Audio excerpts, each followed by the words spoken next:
کمزور باتیں کرنی چھوڑ دیں، مایوسی کے جملے اپنی زندگی سے نکال دیں. ہم مسلمان ہیں. آپ بیمار ہو گئے ہیں تو یہ بھی خدا کا فضل ہے، گناہ معاف ہوں گے. اگر اللہ تعالیٰ نے فقیر بنا دیا، غریبی آ گئی ہے تو یہ بھی فضل ہے، امیروں سے پہلے جنت میں جائیں گے. اگر اللہ تبارک و تعالیٰ نے کسی جگہ آپ کو مکان نہیں دیا اور دوسرے کو دے دیا ہے تو آپ وہ لوگ ہیں جو عظیم سنت ادا کر رہے ہیں سیدنا بلال حبشی کی. اگر کسی جگہ کوئی کمزوری آ گئی ہے، کوئی پیچھے رہ گئے ہیں تو یہ خدا کا فضل ہے. اللہ تعالیٰ نے چاہا ہمارے لیے جو فیصلہ تو ہم اس پہ راضی ہیں. لیکن اپنی زندگی اور شکوے اتنے بڑھا لیے ہم نے، اتنے بڑھا لیے کہ لوگوں سے شکوے کرتے کرتے رب رسول سے بھی شروع کر دیے. غلام بھی کبھی شکوہ کرتا ہے، آقا کا بھی شکوہ ہوتا ہے، بندہ بھی کبھی شکوہ کرتا ہے، رب کا بھی شکوہ ہوتا ہے، یہ بھی کبھی ہوتا ہے. آپ نہ مانے پر یہ شکوہ ہے کہ میں بڑے ڈاکٹروں کے پاس گیا ہوں آرام نہیں آیا. نہ مانے پر یہ شکوہ ہے میں نے کبھی کسی کو ستایا تو نہیں پر میرے حالات نہیں ٹھیک ہوتے. آپ نہ مانے پر یہ شکوہ ہے کہ فلانے کے پاس دولت زیادہ ہے، اس نے پتہ نہیں وہ آگے نکل گیا اور میں پیچھے رہ گیا. نہ مانے پر یہ شکوہ ہے. کس سے کر رہے ہو؟ رب رسول سے. او آس بولے تے او دی مہربانی اساں تے لاڈ ہی لڑاونے نے. کس سے شکوہ کر رہے ہو؟ خدا کے بندو، غلام غلامی کرتے ہیں تو شکوے کرتے ہیں کوئی. ایک صحابی تھے حضرت عاصم بن ثابت رضی اللہ تعالیٰ عنہ. جنگ احد میں نا حضور کے ہاتھ پہ موت کی بیعت کی. جنگ احد میں بیعت کی، سونیا تیرے نام پہ مرنا، ڈٹ کے لڑے. سلافہ بن سعد کے 2 بیٹے بدر میں قتل کیے انہوں نے. اس نے قسم کھائی کہ معاذ اللہ میں ان کا سر منگا کے تو ان کی کھوپڑی میں شراب پیوں گی. سلافہ بن سعد نے یہ قسم کھائی کہ میرے 2 بیٹے قتل کیے ہیں، میں ان کی کھوپڑی میں شراب پیوں گی معاذ اللہ. ایک قبیلہ غزیل تھا، انہوں نے احد کے بعد حضور سے کہا کچھ قاری ہمیں دے دیں، ہم نے قرآن سیکھنا ہے. تو نبی پاک نے کچھ بندے بھیجے تو عاصم بن ثابت کو بھی بھیجا، لیکن انہوں نے دھوکہ کیا. وہاں جا کے ان کو گرفتار کر لیا. جب گرفتار کر کے مکے والوں کے ہاتھ بیچنے لگے تو حضرت عاصم بن ثابت نے تلوار نکال لی. فرمانے لگے میں کافر کا قیدی ہو کے جینے سے بہتر ہے شہادت کی موت مر جاؤں. کافروں کا قیدی لڑے اور فرمانے لگے میرے کمان میں تیر باقی ہے، میں لڑوں گا اور اتنا لڑوں گا کہ تمہیں پتہ چلے گا مجھے لڑنا آتا ہے. اور فرمایا میں صبر کروں گا اور صبر کر کے دکھاؤں گا. میں ڈٹوں گا اور تمہیں ڈٹ کے، اکیلا بندہ میدان میں ڈٹ گیا اکیلا. جب تیر ختم ہو گئے تو پھر نیزہ نکال لیا. یہ بات آپ کو اس لیے سمجھا رہا ہوں کہ کچھ لوگ کہتے ہیں جی میں اکیلا کیا کروں. تو یہ آخر میں یاد رکھیں کہ صبر آپ نے کرنا ہے چاہے اکیلے بھی رہ جائیں، حوصلہ کرنا ہے چاہے اکیلے بھی رہ جائیں. اکیلے لڑے، تیر ختم ہو گئے تو نیزہ نکال لیا، خوب لڑے. اب اس نے قسم کھائی تھی کہ میں نے ان کی کھوپڑی پہ معاذ اللہ کھوپڑی منگانی ہے، سر منگانا ہے. اور یہ جو لے جا رہے تھے دھوکے کے ساتھ یہ بھی بیچنے لے جا رہے تھے. تو جب تھک گئے نا اور چاروں جانب سے جسم میں تیر پہ وسط ہو گئے تو دعا مانگی. اکیلا بندہ اور صبر کا مقام، دعا مانگی، کہا اے اللہ میں نے آخری دم تک تیرے دین کی حفاظت کی ہے، اب تو میرے جسم کی حفاظت کرنا. ان کے ہتھے نہ چڑھ جائے میرا جسم. حضرت عاصم بن ثابت رضی اللہ تعالیٰ عنہ شہید ہو گئے. کافر قریب گئے جسم پکڑنے کے لیے، گرفتار کرنے کے لیے، سر کاٹنے کے لیے، تو شہد کی مکھیاں آ گئی، پورے جسم پہ قبضہ کر لیا. قریب جاتے تو مکھیاں لڑتی، کہنے لگے پیچھے ہٹ جاؤ، شام ہوگی نا توڑ جائیں گی، پھر ہم سر کاٹ لیں گے. شام تک چاروں جانب بیٹھے رہے، نہ کوئی ہوا آئی، نہ کوئی بادل برسا، نہ کوئی طوفان آیا. شام کو انہوں نے اٹھانا تھا، ایک ریلا آیا پانی کا اور جناب عاصم بن ثابت کی لاش مبارک کو بہا کے لے گیا. میرے رب نے اس میدان میں بھی یہ بتلایا کہ جو صبر کرے نا رب اس کے جسم کی بھی حفاظت فرمایا کرتا ہے، کہ جسموں تک کی آخری دم تک اللہ کی مدد ان کے سامنے حال رہتے. ربنا افرغ علینا صبرا وثبت اقدامنا فانصرنا علی القوم الکافرین. حضرت ام سلمہ رضی اللہ تعالیٰ عنہ، شوہر کا نام ہے ابو سلمہ، بیٹے کا نام ہے سلمہ. کہتی ہیں میں، میرا شوہر، میرا بیٹا، تینوں، چھوٹا بیٹا میرا، ہم نکلے مکہ مکرمہ سے مدینہ طیبہ جانے کے لیے. ایک کی بیٹا ہے، خاندان جمع ہے، شوہر کی گود میں بیٹا، اونٹ کے پیچھے میں۔ فرماتی ہیں مدینے کی سرحد آ گئی تو میرے میکے والے آ گئے، کہنے لگے ابو سلمہ نہیں لے جانے دیں گے مدینے اپنی بیٹی کو۔ میں نے کہا میں مسلمان ہوں، میں تو اپنے شوہر کے ساتھ مدینے جاؤں گی۔ انہوں نے کہا نہیں جا سکتا، تو نے جانا ہے تو جا، ہماری بیٹی نہیں جائے گی۔ زبردستی مجھ سے انہوں نے مجھے میرے شوہر سے الگ کیا۔ کہتی ہیں پھر میرے شوہر کے قبیلے والے آ گئے، وہ کہنے لگے اگر تم اپنی بیٹی کو نہیں نہ جانے دیتے تو یہ جو ہمارا پوتا ہے یہ ہماری نسل ہے، تمہارا نہیں، اسے ہم نہیں جانے دیں گے۔ وہ بچہ اپنی طرف کھینچتے تھے، میں اپنی طرف کھینچتی تھی، مدینے کی سرحد پہ۔ یہ جھگڑا زمین کے لیے نہیں ہو رہا، مکان کے لیے نہیں ہو رہا، حضور کے مدینے جانے کے لیے ہو رہا، حضور کے مدینے جانے کے لیے ہو رہا، مدینے جانے کے لیے ہو رہا۔ لنگ کئی مہینے تے برس گئے تے تیری دید نو دیدے ہی ترس گئے۔ انہوں نے بچہ کھینچا، میں نے اپنی طرف کھینچا، میرے بچے کا بازو اتر گیا۔ فرماتی ہیں میرے شوہر مدینے چلے گئے، بیٹا میرا میرے سسرال والے لے گئے، مجھے میکے والے لے گئے۔ آج بھی کچھ سیانے بندے کہتے ہیں اس کو نکال دو اور بچے چھین لو۔ ان کا بھی خیال تھا کہ بیٹا لے جائیں گے نا تو ابو سلمہ بھی مدینے سے واپس آ جائے گا، یہ بھی واپس آ جائے گا۔ اور یار اتنا بڑا بھی ظالم کوئی نہیں ہوگا جو ماں باپ سے بچے جدا کرے۔ فرماتی ہیں کہ وہ لے گئے چھین کے، میں میکے چلی گئی۔ لوگ روٹی کھاتے تھے، میرے حلق سے نہیں گزرتی تھی۔ زمانہ سویا کرتا تھا، میں سو نہیں پاتی تھی۔ بیٹا کہاں، شوہر کہاں، میں کہاں۔ ام سلمہ کتنی دیر تکلیف کاٹی؟ جناب ام سلمہ کہنے لگی لوگوں ایک دو دن نہیں پورا سال بیت گیا، پورا سال، پر جے سونا ہی میرے دکھ وچ راز، جے سونا ہی مارو مارو مینو مار مکاؤ، میں کوئی عذر نہ پیش لے آواں، اور جے سونا ہی میرے دکھ وچ رازی، پھر سکھ نو چلے ڈاواں۔ فرمایا سال بیت گیا، لوگ صبح اٹھ کے کام کاج پہ لگ جاتے، کپڑے بدلتے، ڈیوٹیاں کرتے، اور میں سویرے اٹھ کے اس جگہ آ جاتی جہاں میرا شوہر اور میرا بیٹا بچھڑا تھا۔ میں سارا دن روتی، آہوزاری کرتی، حضور کے مدینے کی طرف منہ کر کے میں تڑپتی۔ سال بیت گیا، سال، ایک ہفتہ نہیں نکلتا بچوں کے بغیر۔ بڑے بڑے سیانے لوگ پردیس جاتے ہیں تو بچوں کی فوٹو دیکھ دیکھ کے روتے ہیں، لیکن کہتی ہیں ماں تھی، بیٹا بچھڑا اور پھر بیٹا بیمار ہو اور ماں سے جدا ہو، کتنی تکلیف کا منظر ہے۔ آپ فرماتی ہیں کہ ایک سال بیت گیا اور میں نے کسی کی منت نہیں کی، میں نے کوئی شکوہ نہیں کیا، اس لیے کہ جس حال میں رب رسول رکھے۔ یہ حوصلہ، یہ صبر، یہ توانائی ایک سال کے بعد میرے چچا کا بیٹا میرے پاس سے گزرا، تڑپتے دیکھ کر کہنے لگا میری بہن تو سارا دن روتی رہتی ہے۔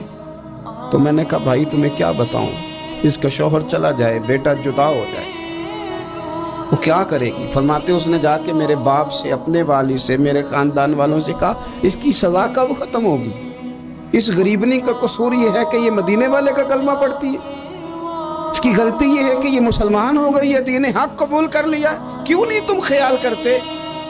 کہتے ان کے دل نرم ہوئے، وہ رضامند ہوئے مجھے مدینے جانے، پھر اس نے کوشش کی میرے سسرال پیغام بھیجے، کب بس کرو، اور بچہ تو چڑیا کا جدا ہو جائے تو وہ تڑپا کرتی ہے، اور تم نے ایک جیتی جاگتی ماں کا بیٹا جدا کیا ہے۔ وہ بھی نرم ہوئے، رب نے اسباب بنائے، میرا بیٹا مجھے ملا۔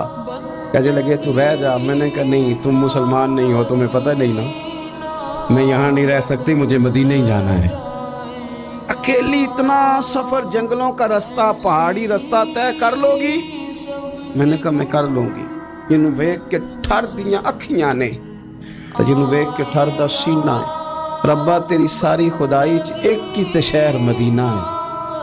کہتی میں اونٹ پہ بیٹھی، بیٹا میں نے گود میں بٹھا لیا، میں سفر کرنے لگی، پر دل میں کھٹکا تھا کہ اتنا لمبا سفر، بیٹا چھوٹا ہے، کیسے کروں گی؟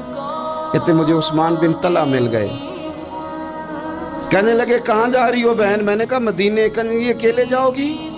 میں نے کہا جانا تو ہے نا، کوئی ساتھ چلے نہ چلے پر شہر رسول تو جانا ہے نا۔ آپ فرماتی ہیں میں نے عثمان بن طلحہ سے نیک بندہ کوئی نہیں دیکھا، میرے اونٹ کی لگام تھام لی، جب مجھے اونٹ پہ بٹھاتے تھے نا، اونٹ بٹھا کے چلے جاتے تھے، میں بیٹھ جاتی تھی تو آ کے لگام تھامتے تھے۔ جب کہیں مجھے اتارتے تھے تو اونٹ بٹھا کے چلے جاتے تھے، میں اتر جاتی تھی تو اونٹ کو باندھتے تھے۔ سونا ہوتا تھا تو اونٹ بٹھا دیتے، میں اتر جاتی، وہ دور جا کے لیٹ جاتے۔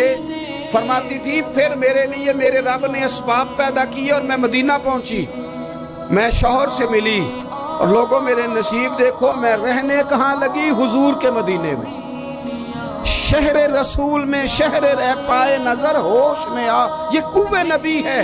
میں حضور کے حرم کی زمین اور قدم رکھ کے چلنا، ارے سر کا موقع ہے او جانے والے، مدینے کے خطے خدا تجھ کو رکھے، غریبوں فقیروں کے ٹھہرانے والے۔ کہتی ہے میں وہاں بسنے لگی۔ آپ فرماتی ہیں مسلمانوں، شاید مجھ سے زیادہ تکلیف کسی نے نہ سہی ہو، پر دیکھو 1 سال پورا میں تکلیف میں رہی، اور جب میرا صبر سال کو پہنچا، صبر کی عمر 1 سال ہوئی، تو پھر رب نے بندوبست کیا۔ پھر میرے گھر والے بھی نرم ہو گئے، سسرال والے بھی نرم ہو گئے، رب نے میرے آنے جانے کے لیے ایک بندے کا بندوبست بھی فرما دیا۔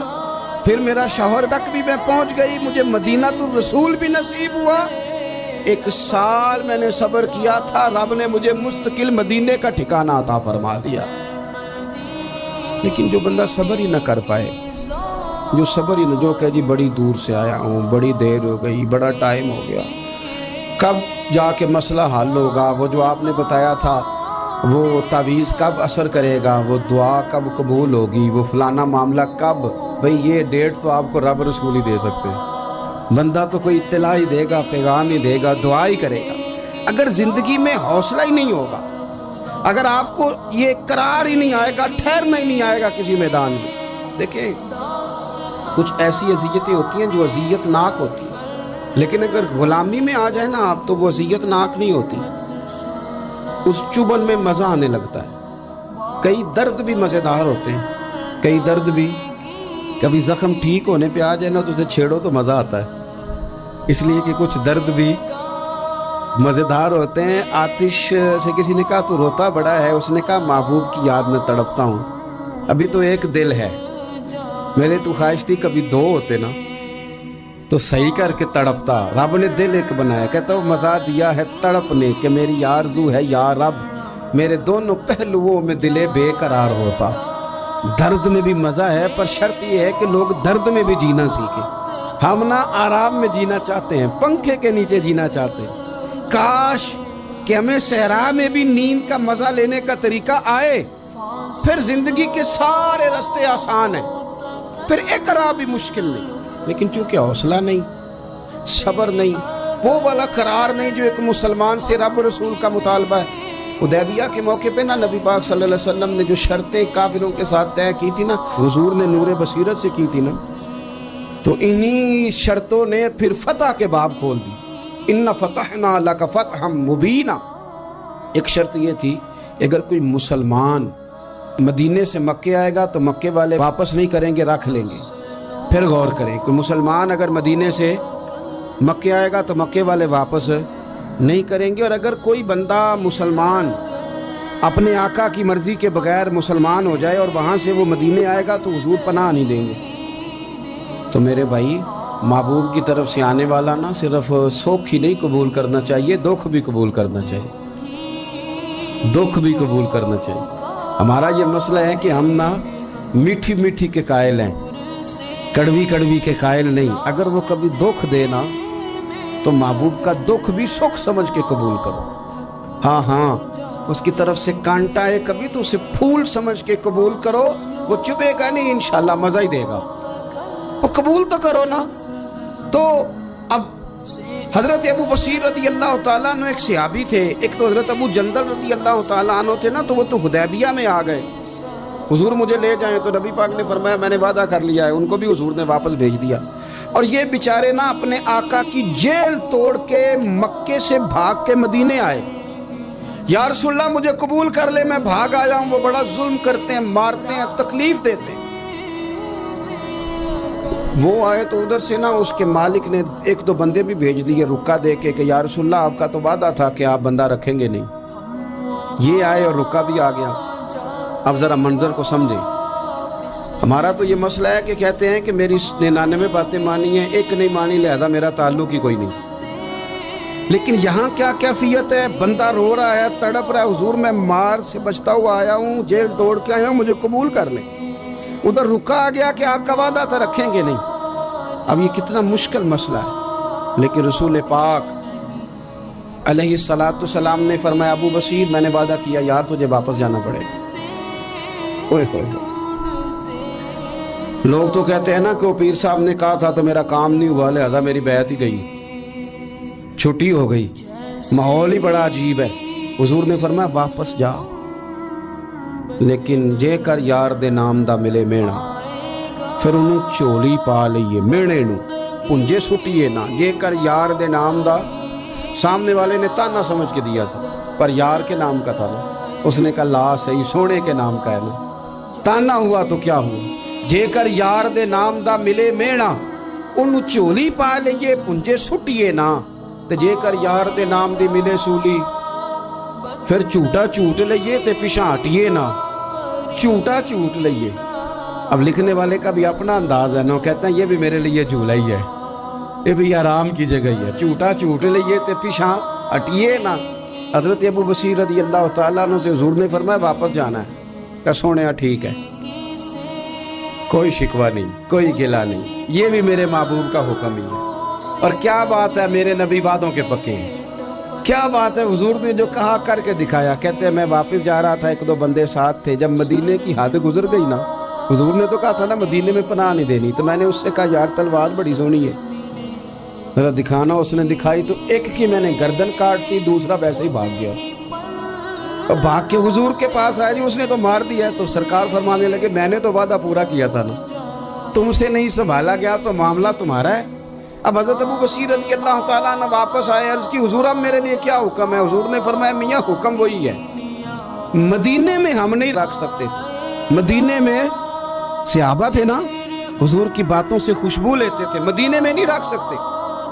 حضرت ابو بصیر کہتے ہیں میں مدینے کی سرحد سے نکل گیا، اس جگہ چلا گیا جو نہ مکے کی ریاست میں تھا نہ مدینے کی، ایک مقام ایس تھا جہاں میٹھے پانی کے کنویں تھے، وہاں رہنے لگا۔ حضرت ابو جندل کو پتہ چلا کہ ایک نیا ٹھکانہ بن گیا، وہ بھی جیل توڑ کے آ گئے، 70 بندے آ گئے، وہاں سے قافلے گزرتے تھے کافروں کے، یہ بھی مسلمانوں کو تنگ کرتے تھے، اگر مکے سے کوئی قافلہ گزرتا تھا تو ہم نے بھی ان کو پکڑا، کافر کا مال مال غنیمت اسباب بن گیا۔ اور وہ جب قافلہ لے کے آتے تھے تو ڈرے ہوتے تھے، اور ان کو تو ستایا تھا نا، کہتے ہمیں ستایا بڑا تھا، ہم تو انقلابی بن گئے، ہم تو رکھ لیتے نا، بڑی منت کرتے، بڑی جان مشکل سے چھڑاتے، 70 بندے ہو گئے، پھر 300 ہو گئے۔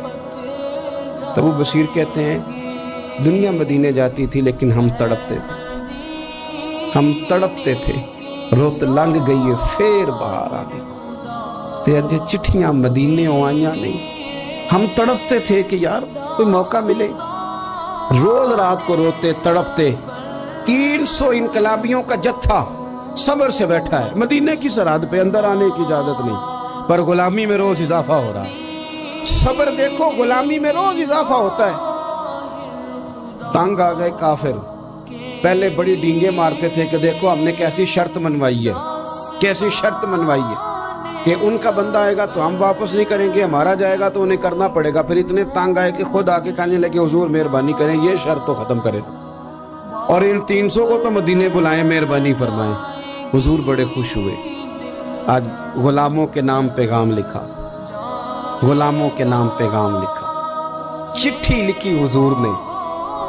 چٹھی کس چیز کی لکھی؟ آ جاؤ یار مدینے آ جاؤ، چٹھی آئی مدینے آنے کے لیے، حضرت ابو بصیر کے نام چٹھی گئی، آ جا یار مدینے، آ جا تیرے نام پیغام سب لائی ہے سرکار نبی سے، اور آیا ہے بلاوا مجھے دربار نبی سے۔ پیغام آیا، حضرت ابو بصیر اتنے بیمار تھے کہ نزع کا عالم تھا، لیکن اس عالم میں بھی انتظار تھا۔ اس آخری ویلے اکھیاں میریاں رات تکنائے تیرا، تیرا تے سجنا کچھ بھی نہیں جانا، جے پا جاویں ایک پھیرا، تے سر میرے تے آن کھلویں تے پھر پردہ رہ جائی میرا، سوکھا نکلے صاحب ظہوری، یہ ویخ لوے مکھ تیرا. حضرت ابو بصیر کو نہ وہ رکا گیا, حضور کی چٹھی گئی تو یوں چٹھی پڑی, حضور نے فرمایا آ جانا, رستہ کھل گیا ہے, تو آ جا, کھل گیا رستہ. دعا فرماؤ مدینے کے رستے کھل جائیں, کرو نا یار دعا مدینے کے رستے کھل جائیں. کچھ ایسے ہیں جنہوں نے سارے دکھ سنانے ہی مدینے جا کے ہوتے, کچھ لوگ ایسے ہیں جن کے دل اور کلیجے پھٹنے کو آتے. دعا کرو رستے کھل جائیں. حضور نے فرمایا آ جا, تیرا راہ کھل گیا. حضرت ابو جندل کہتے ہیں میں سرانے کھڑا تھا, حضرت ابو بصیر کے خط پڑھا, مسکرائے, اشارے سے کہنے لگے کہ دیکھ میرے نبی کا خط ہے, حضور کی چٹھی میرے نام آئی ہے, پڑھنا. کہ میں نے بھی پڑھی, پہلے روئے, پھر کلمہ پڑھا, پھر میرا ہاتھ تھاما, روح ہی پرواز کر گئی.